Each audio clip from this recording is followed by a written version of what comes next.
Hi everyone, and welcome to my introduction to my freelance brand Davidson Videography. So I made a video back in September 2019 called What is Davidson Reviews? And it was about my product review brand Davidson Reviews. So essentially, because I made a video specifically for Davidson Reviews, I thought I would make one for Davidson Videography. So I created Davidson Videography back in June 2017, and the original purpose was not for videography. It was actually to publish my photographs and essentially establish me as a freelance photographer. But as I've started to do more video work, it's sort of become a videography/photography brand.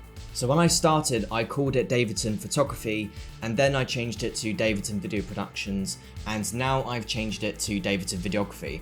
I can understand if this has confused people because I've changed the name a couple of times, but this is because I wanted to change the name to a brand that I thought I would be really happy to represent, and now I find that this name is perfect for me because I get to publish videos and photographs with the brands that I feel really confident with. So on Davidson Videography, I post cinematic stuff.